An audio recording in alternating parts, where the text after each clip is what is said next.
Tout le monde pensait que l'ours attaquerait l'homme après avoir été sauvé, mais ce qu'il a fait était choquant.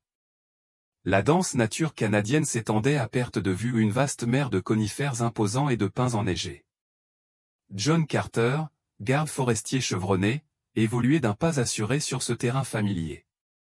Son souffle était perceptible dans l'air vif de l'hiver, et le poids de son sac pesait confortablement sur son dos. Ses mains gantées serraient fermement les sangles tandis qu'il avançait péniblement, ses bottes crissant sur le sol gelé.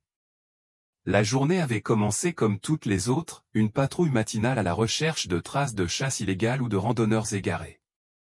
Le soleil, pâle lueur derrière les nuages, projetait de longues ombres qui vacillaient entre les arbres. Il avait déjà parcouru ces sentiers maintes fois, mais quelque chose dans l'air ce jour-là semblait étrange. Le calme habituel de la forêt était troublé, le silence était teinté de tension, comme si la terre elle-même se préparait à quelque chose d'invisible. John avait appris à se fier à son instinct, des années de patrouille avaient entraîné ses sens à déceler les plus petites perturbations, les plus faibles changements dans l'air, les discrets avertissements que la nature murmurait à ceux qui l'écoutaient. À cet instant, chaque fibre de son être était en alerte. Il marqua une pause, sortit sa radio de sa ceinture, hésitant à contacter la station. Avant qu'il puisse appuyer sur le bouton, un son traversa les arbres, un grognement profond et guttural suivi d'un grognement aigu et douloureux. Son sang se glaça. Ce n'était pas un bruit d'animal ordinaire, c'était de la souffrance. Ses muscles se tendirent tandis qu'il se tournait vers la source, son cœur battant la chamade. Il avançait prudemment, marchant d'un pas léger pour éviter de casser les brindilles sous ses bottes. Le bruit se fit entendre à nouveau au rauque, désespéré. Un animal blessé. Il pensa d'abord à un cerf pris au piège, des braconniers étaient actifs dans la zone malgré des patrouilles renforcées, et ce ne serait pas la première fois qu'il tomberait sur un de leurs pièges cruels. Mâchoire serrée, il avança, se faufilant entre les pins touffus jusqu'à ce que les arbres s'ouvrent sur une petite clairière.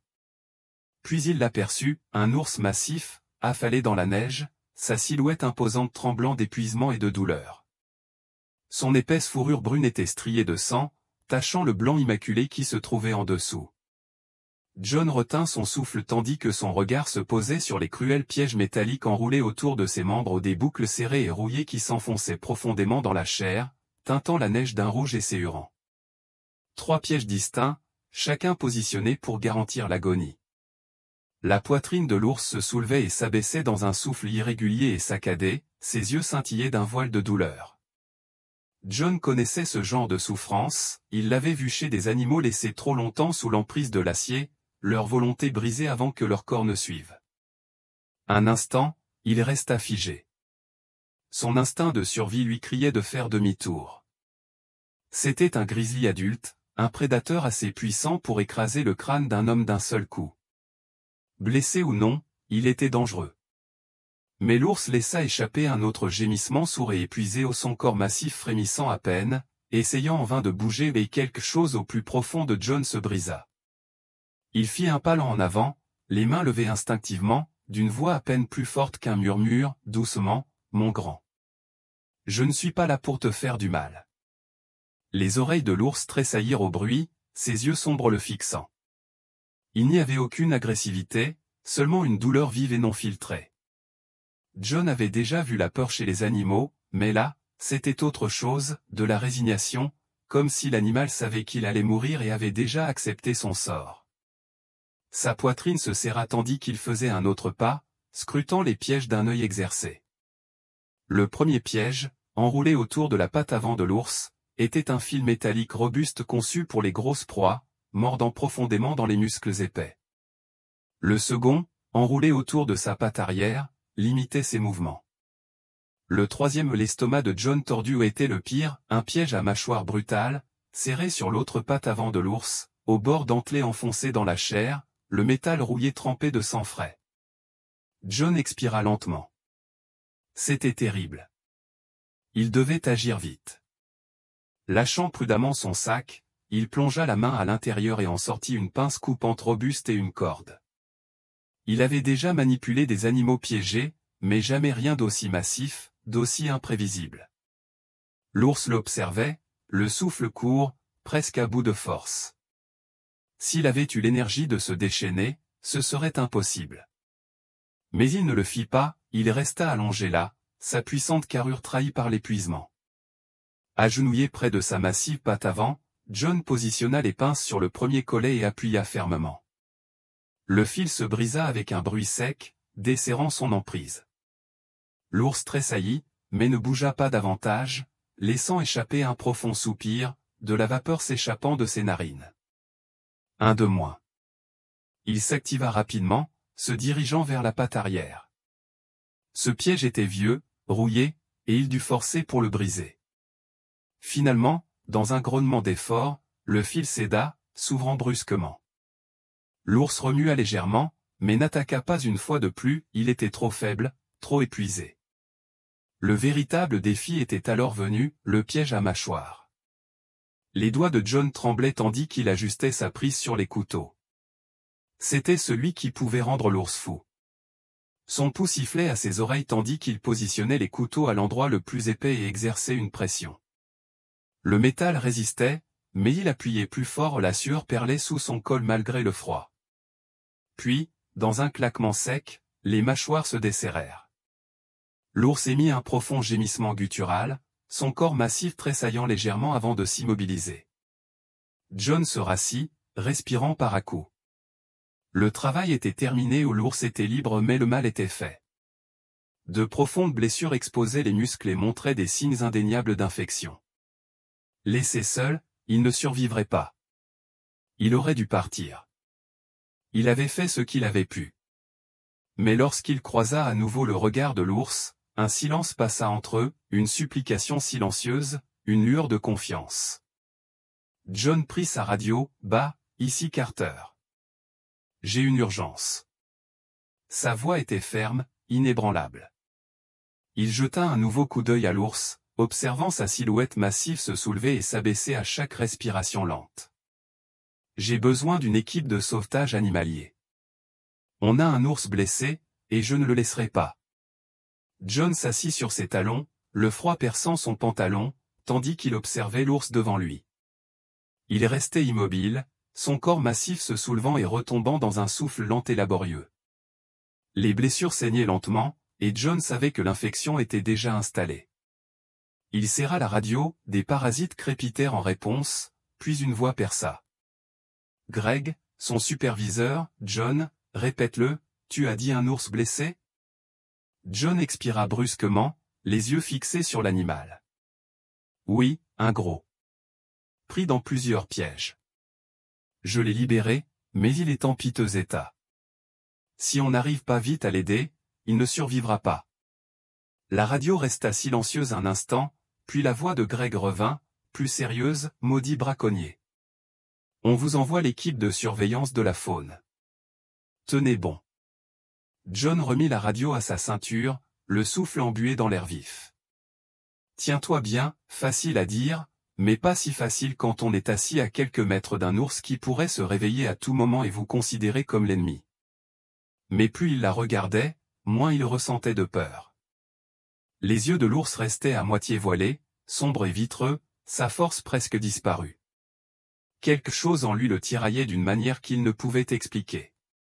Il avança lentement, puisant à nouveau dans son sac, des bandages de premier secours. Il n'était pas vétérinaire, mais il avait le nécessaire de base, et c'était mieux que rien. Déchirant des bandes de gaz, il les enroula soigneusement autour des blessures les plus graves, agissant rapidement mais avec précaution. L'ours ne tressaillit qu'une seule fois, laissant échapper un grondement sourd qui envoya une vague de tension dans le corps de John. Il se figea, les mains flottant au vent, mais l'ours ne s'en prit pas à lui. Il laissa simplement échapper un long soupir d'épuisement, ses muscles se détendant à nouveau. La confiance était fragile, mais elle était là. Les minutes se transformèrent en une heure. La forêt était étrangement silencieuse au pas de cris d'oiseaux au loin, pas de bruissement de petites créatures comme si la nature elle-même retenait son souffle. John se déplaça, se frottant les mains pour se réchauffer, ses doigts étaient raides de froid. Il s'attendait à l'arrivée des secours, mais la profondeur des bois rendait les signaux radio peu fiables, et il n'avait aucun moyen de savoir à quelle distance il se trouvait. Il jeta un coup d'œil à l'ours. Il l'observait maintenant, non pas comme un prédateur, mais d'une manière presque consciente, comme s'il cherchait à le comprendre autant qu'il le comprenait. John avait passé des années à étudier les animaux de cette forêt, il avait vu une mère orignale défendre son petit contre les loups, des renardeaux jouer dans les sous-bois, des aigles planer au-dessus de la cime des arbres. Mais jamais il n'avait été aussi proche d'un animal aussi puissant, aussi sauvage, et pourtant aussi vulnérable. Ses doigts se tournèrent à nouveau vers sa radio. Peut-être devrait-il appeler Greg pour avoir des nouvelles, mais au moment où il l'a pris, l'ours émit un grognement soudain et profond. Non pas d'agression, mais de douleur. Il essaya de bouger, ses muscles se tendirent pour déplacer son poids. Sa patte blessée céda sous lui, et il laissa échapper un grognement aigu de douleur avant de s'effondrer dans la neige. John tendit instinctivement la main, puis se rattrapa. Que allait-il faire? La tenir comme s'il le pouvait? La vue de l'ours se débattant lui fit mal à la poitrine. Il se rassit, se stabilisant, et murmura « Je suis là, mon ami. Les secours arrivent. » Les yeux de l'ours se fermèrent à nouveau, mais sa respiration resta régulière, comme s'il savait qu'il n'allait nulle part. L'ours essayait de survivre, mais il n'y parvenait pas. Son esprit s'emballait. Si les secours n'arrivaient pas rapidement, l'ours ne survivrait pas très longtemps. L'hypothermie était un risque, même pour un animal de sa taille, surtout avec la perte de sang et le choc qui s'installait. Il devait faire quelque chose, n'importe quoi. Puis une idée lui vint. Imprudente et à moitié formée, il n'avait pas d'autre choix. Prudemment, il attrapa à nouveau son sac et en sortit une épaisse couverture de survie. Ce n'était pas grand-chose, mais ça pourrait l'aider à se réchauffer. Il hésita, puis prit une grande inspiration et s'approcha. L'ours se tendit légèrement, mais ne grogna pas, il se contenta de l'observer, les yeux rivés sur chacun de ses mouvements. Lentement, il drapa la couverture sur son dos massif, l'ajustant autour de ses membres blessés. Il savait que cela ne durerait pas longtemps, si l'ours décidait de s'en débarrasser, il ne pourrait rien faire. Mais pour l'instant, il resta immobile, acceptant l'étrange offrande sans protester. John laissa échapper un soupir qu'il n'avait pas réalisé avoir retenu. « Tu vas y arriver » murmura-t-il, incertain s'il le disait pour l'ours ou pour lui-même. Le temps s'écoulait. Le froid lui pénétrait les os et ses doigts s'engourdissaient malgré ses gants. Il consulta sa montre, 2 heures s'étaient écoulées depuis son appel. Il serra les mâchoires. Où diable était-il?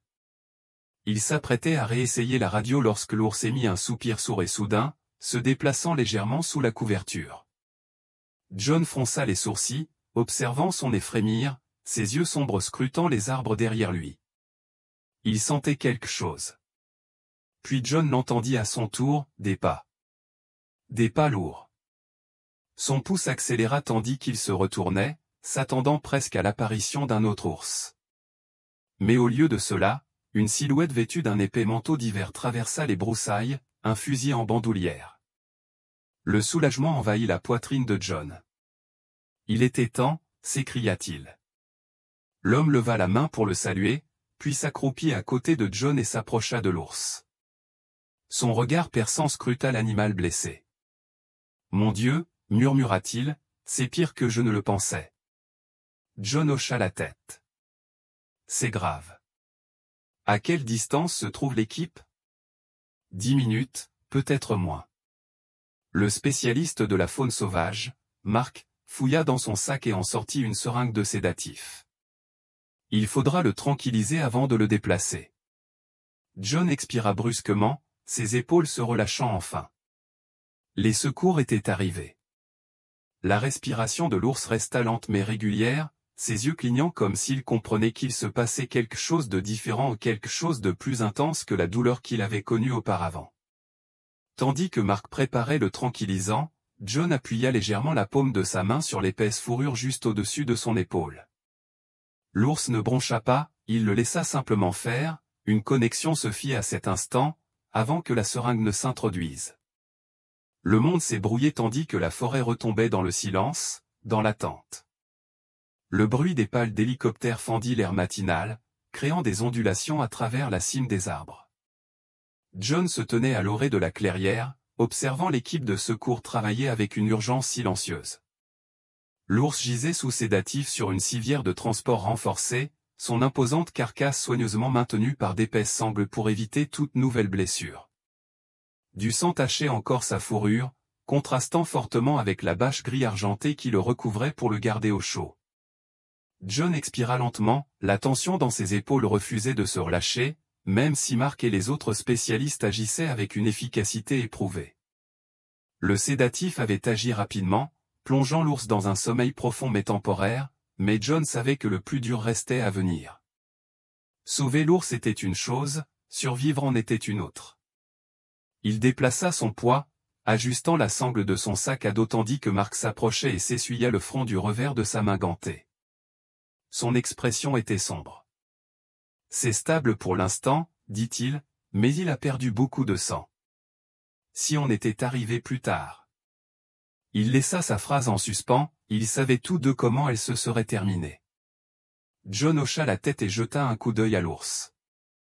Malgré tout la douleur, la peur, la souffrance, il avait tenu bon, lutté pour survivre. Pour une raison inconnue, cette pensée le déstabilisait plus qu'elle ne le rassurait. On l'emmène par avion au centre de la faune sauvage, continua Mark, ramenant John à l'instant présent. Il y a une équipe en attente, ils feront ce qu'ils peuvent, mais sans garantie. Ses paroles étaient pragmatiques, fruit de longues années d'expérience, mais John en percevait le poids. Il y avait toujours un risque que, quoi qu'il fasse, l'ours ne survive pas. Les dégâts pouvaient être trop importants, l'infection trop profonde. Il serra les mâchoires, repoussant cette pensée. « Je veux y aller, » dit-il, se surprenant lui-même par l'assurance dans sa voix. Mark l'observa un instant, puis hocha la tête.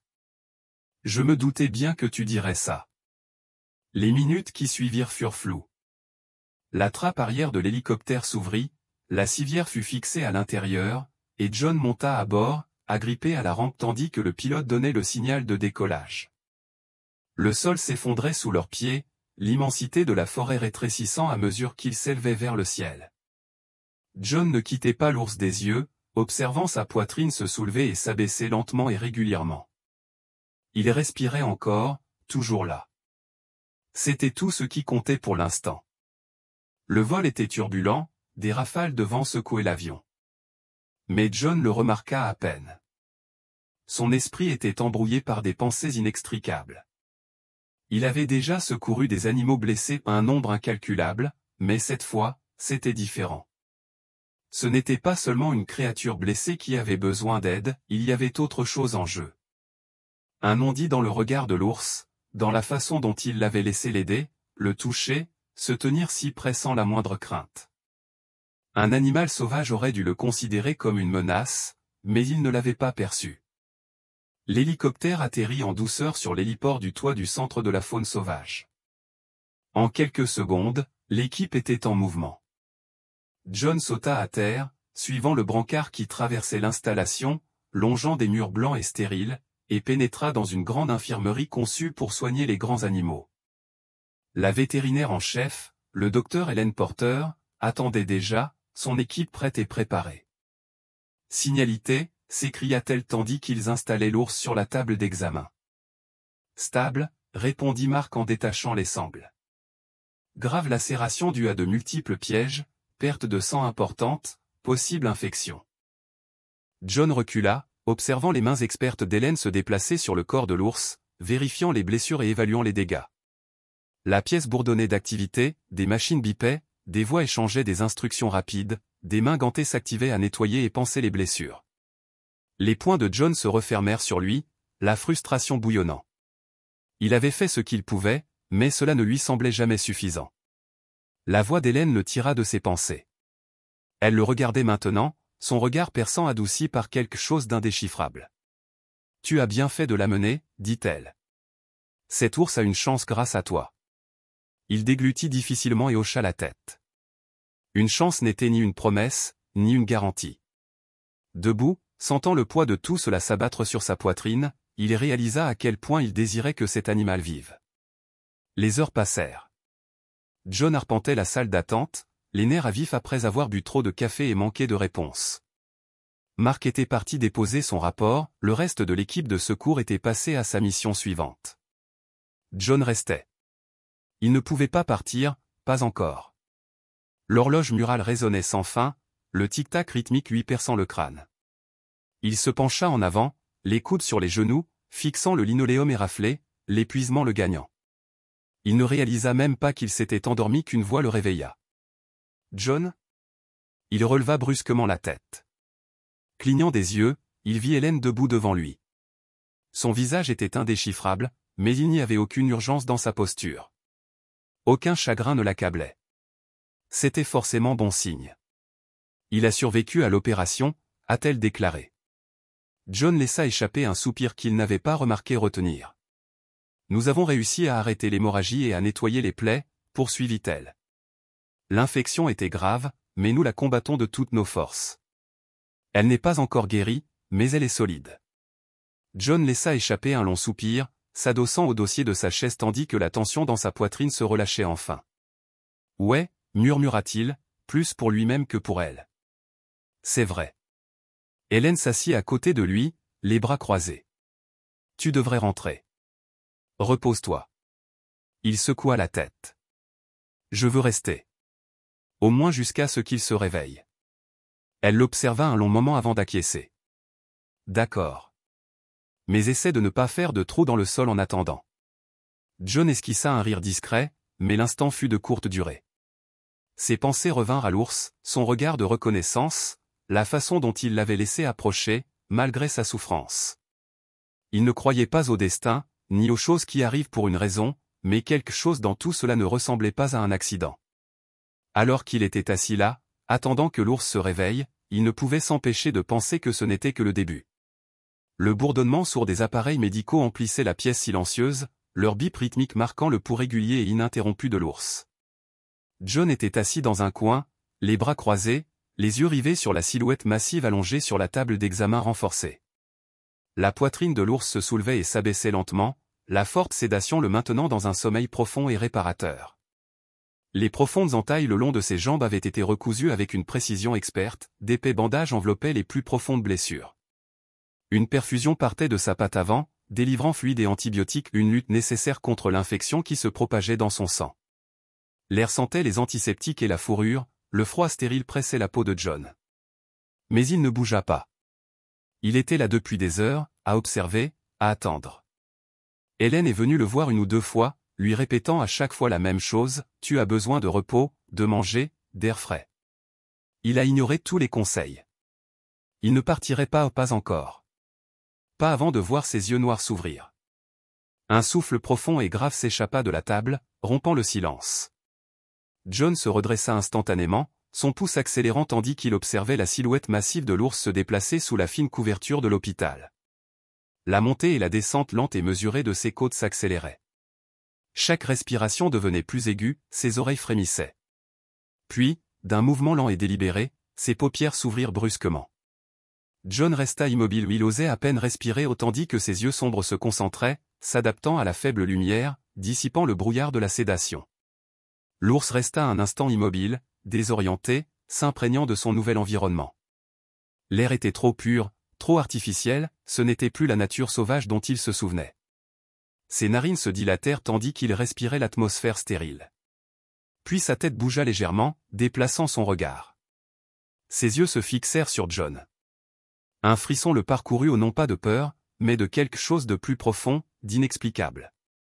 Il avait passé sa vie entouré d'animaux sauvages, compris leurs comportements et leurs habitudes, mais là, c'était différent. Ce regard, cet instant, n'était pas celui d'un animal qui regarde un étranger, ni celui d'une créature blessée qui regarde son sauveur. C'était quelque chose de plus.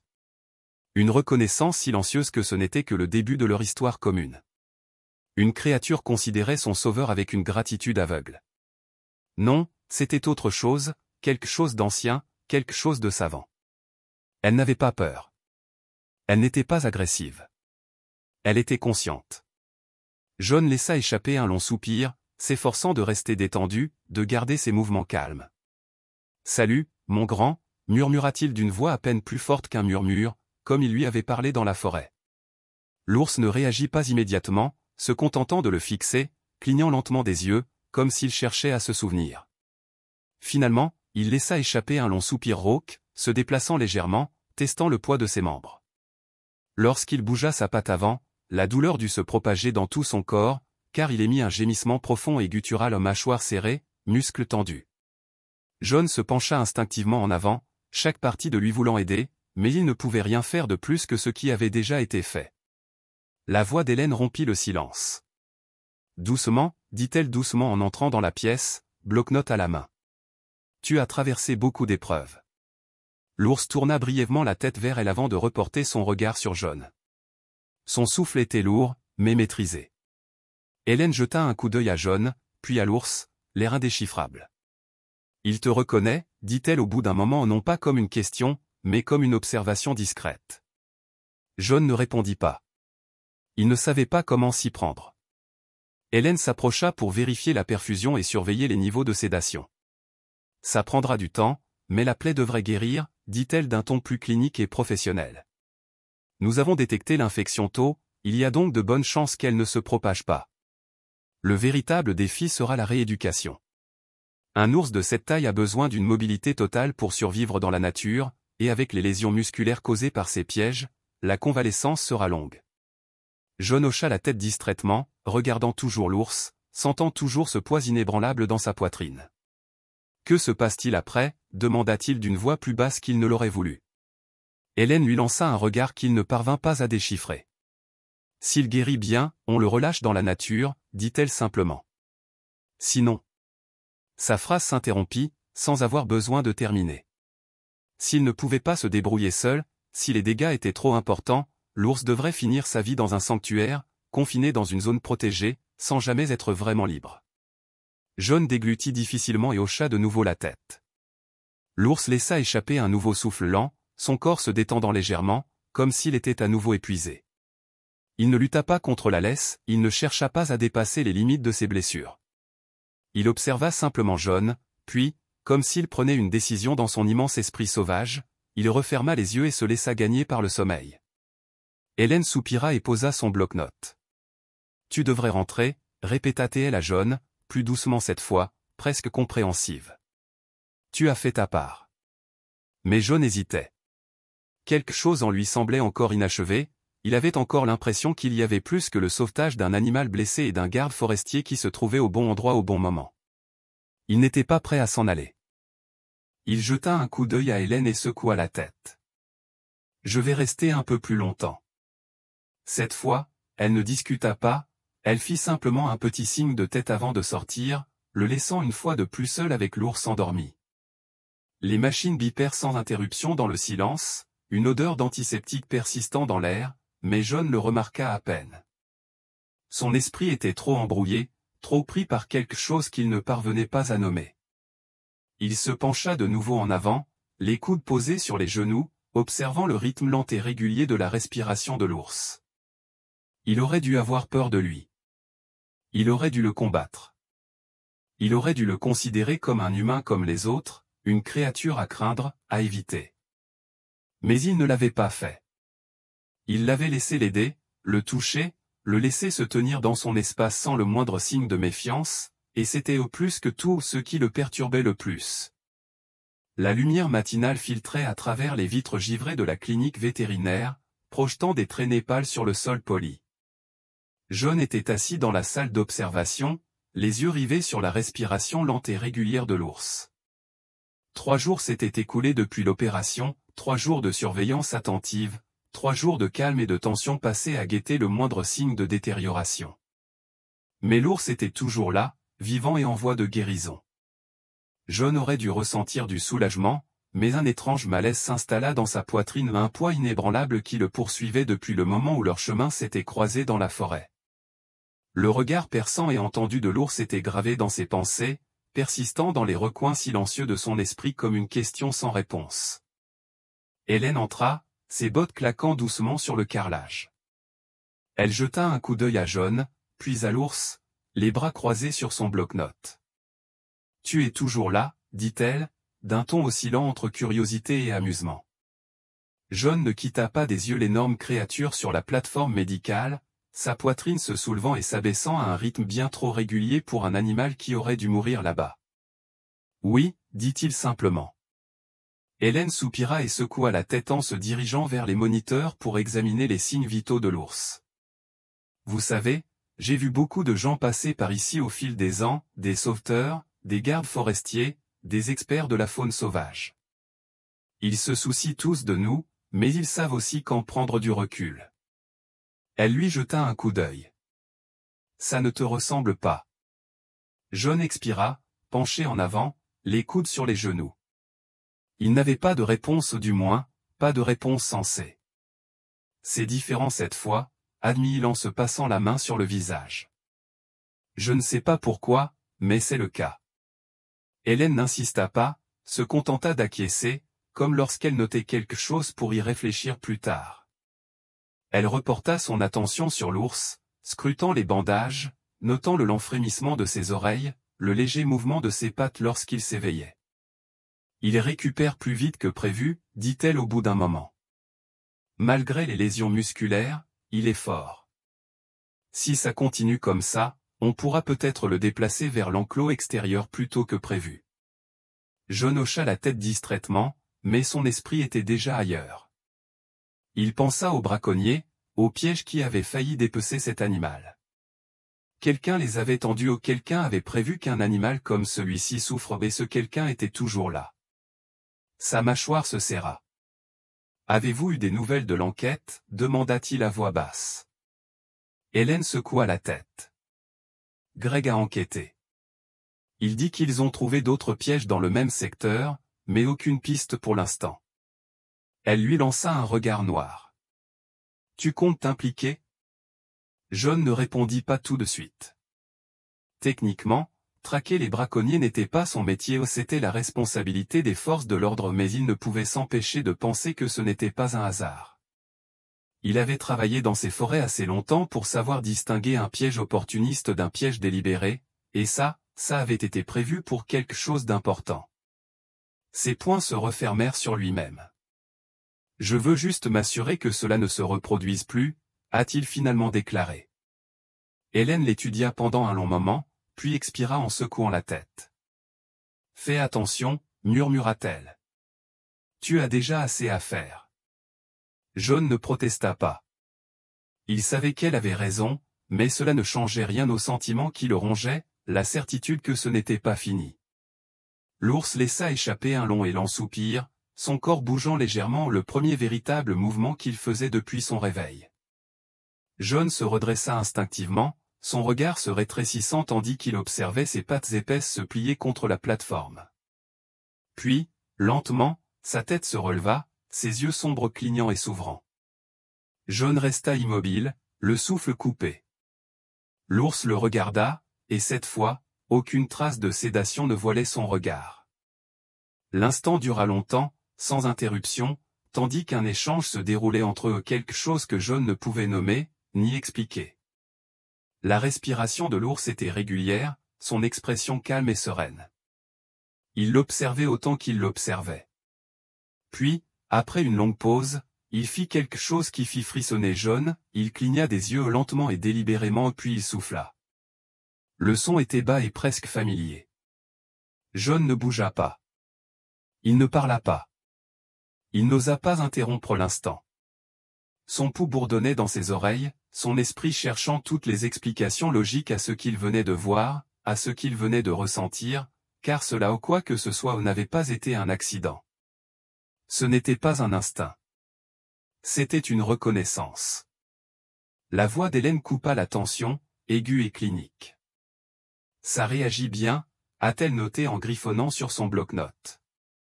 C'est bon signe. John l'entendit à peine. Ses mains étaient froides et son estomac serré.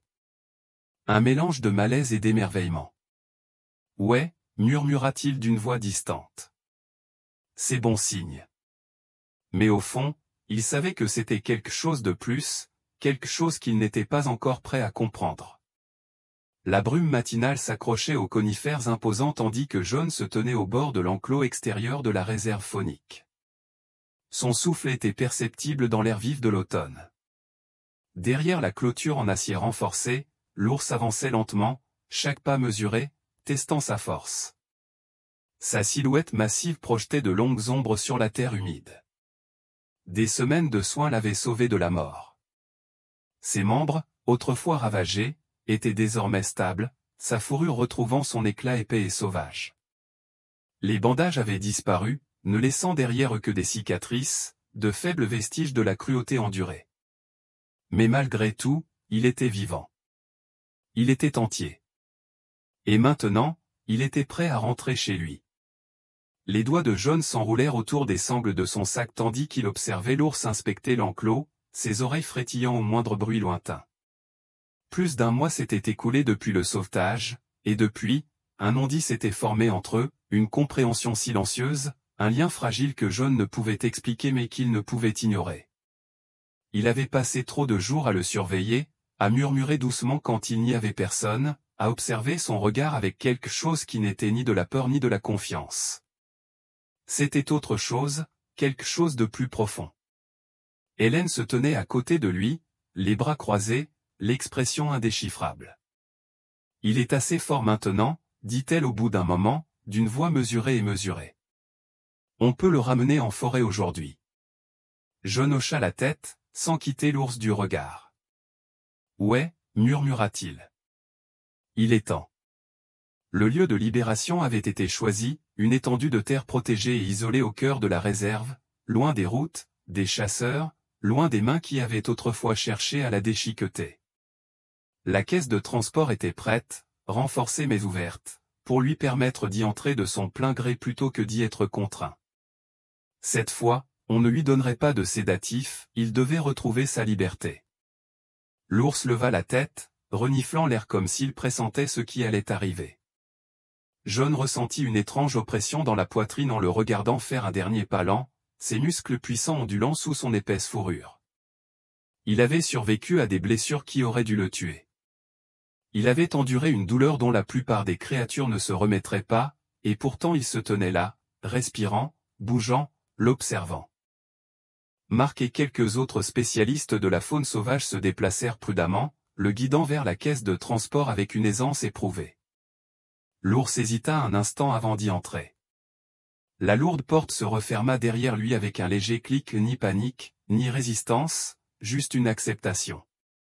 Le trajet jusqu'au lieu de remise en liberté se fit en silence.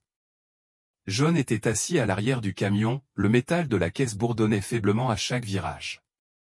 L'ours n'émit aucun son, mais il savait qu'il était éveillé, conscient. De temps à autre, il sentait le poids de son regard sur lui, même s'il ne se retournait jamais. Il n'en avait pas besoin. À leur arrivée, la forêt vibrait des cris lointains des corbeaux et du doux bruissement du vent dans les branches. L'odeur de la terre humide se mêlait à la fraîcheur piquante des pins dans le froid matinal. C'était le genre de nature sauvage épargnée par l'homme, où l'équilibre naturel demeurait intact. C'était là que l'ours avait sa place. L'équipe travailla rapidement, fixant la caisse de transport avant de reculer. John s'avança sans réfléchir, les mains fermes, et déverrouilla la porte, l'ouvrant lentement et délibérément. L'ours resta immobile un instant, sa silhouette massive remplissant l'espace, le souffle lourd dans le silence. Puis, d'une seule expiration profonde, il fit un pas sur la terre ferme. La terre trembla sous son poids. Pendant un instant, il resta immobile, puis il se déplaça lentement d'abord, puis avec une assurance grandissante. Ses pattes s'enfoncèrent dans le sol humide tandis qu'il traversait la clairière. Il était libre. John aurait dû reculer. Il aurait dû lâcher prise sans hésiter. Mais quelque chose le maintenait en place, un non-dit le retenait. Lorsque l'ours se retourna et que leurs regards se croisèrent une dernière fois, ce n'était pas de la peur. Ce n'était pas de la lassitude. C'était autre chose, quelque chose de plus ancien, quelque chose que John ressentait au plus profond de lui-même. L'ours expira à nouveau, un son lent et régulier qui résonna dans la clairière, puis, sans un autre regard, il disparut dans les arbres. Le silence qui suivit fut assourdissant. John laissa échapper un soupir qu'il n'avait pas réalisé avoir retenu, ses mains se relâchant. Hélène s'approcha de lui, regardant les dernières traces de mouvement disparaître dans les broussailles denses. C'était. Dit-elle en secouant légèrement la tête, incapable de trouver les mots justes. John déglutit, la gorge serrée, la poitrine creuse d'une manière qu'il ne comprenait pas entièrement. Ouais, dit-il doucement. Les autres étaient déjà en train de ranger leur matériel, discutant à voix basse, mais John restait immobile, fixant l'endroit où l'ours avait disparu. Il avait disparu. Il était libre. Et pourtant, d'une certaine manière, il savait que ce n'était pas vraiment la fin. Il ne croyait pas au destin. Il ne croyait pas aux signes, au destin, ni aux choses qui dépassent la raison. Mais alors qu'il se détournait, le vent tourna, emportant avec lui l'écho ténu du souffle rauque d'un ours au cœur des arbres. Et pour la première fois depuis très longtemps, John se demanda si peut-être, juste peut-être certains liens n'étaient jamais destinés à être rompus.